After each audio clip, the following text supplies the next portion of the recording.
दोस्तों, आज की कहानी है लकड़ी का कटोरा। एक वृद्ध व्यक्ति अपने बहू बेटे के यहाँ शहर रहने गया।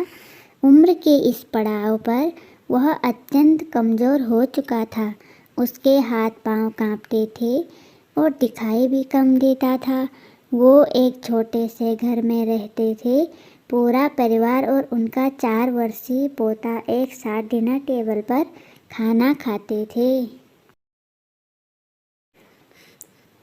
लेकिन वृद्ध होने के कारण उस व्यक्ति को खाने में बड़ी दिक्कत होती थी। कभी मटर के दाने उसके चम्मच से बाहर निकलकर फर्श पर बिखर जाते, तो कभी हाथ से दूध छलककर मेजपोश पर गिर जाता। बहू बेटे 1-2 दिन ये सब सहन करते रहे, पर अब उन्हें अपने पिता के इस काम से चिढ़ होने लगी।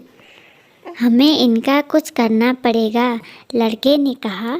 बहू ने भी हाँ में हाँ मिलाई और बोली, आखिर कब तक हम इनकी वजह से अपने खाने का मज़ा किरकिरा करते रहेंगे और हम इस तरह चीज़ों का नुकसान होते हुए भी नहीं देख सकते। अगले दिन जब खाना खाने का वक्त हुआ तो बेटे ने एक पुराने मेज़ को कमरे के कोने में लगा दिया।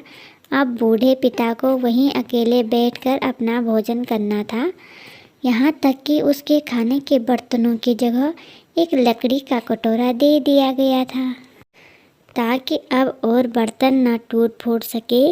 बाकी लोग पहले की तरह ही आराम से बैठकर खाना खाते और जब कभी कभार उस बुजुर्ग की तरफ देखते तो उनकी आंखों से आंसू दिखाई देते। यह देखकर भी बेटे बहू का मन नहीं पिघलता। वो उनकी छोटी से छोटी बात पर भी उन्हें ढेरों बातें सुना देती। वहाँ बैठा बालक भी यह सब बड़े ध्यान से देखता रहता है और अपने में मस्त रहता है। एक रात खाना खाने से पहले उस छोटे बालक को उसके माता पिता ने ज़मीन पर बैठ कर कुछ करते हुए देखा। तुम क्या कर रहे हो? पिता ने पूछा। बच्चे ने बड़ी मासूमियत के साथ उत्तर दिया, अरे मैं तो आप लोगों के लिए एक लकड़ी का कटोरा बना रहा हूँ, ताकि जब मैं बड़ा हो जाऊँ तो आप लोग इसमें खा सके। और वह फिर से अपने काम में लग गया। पर इस बात का उसके माता पिता पर बहुत गहरा असर हुआ। उनके मुंह से एक भी शब्द नहीं निकला और आंखों से आंसू बहने लगे। वो दोनों बिना बोले ही समझ चुके थे कि अब उन्हें क्या करना है।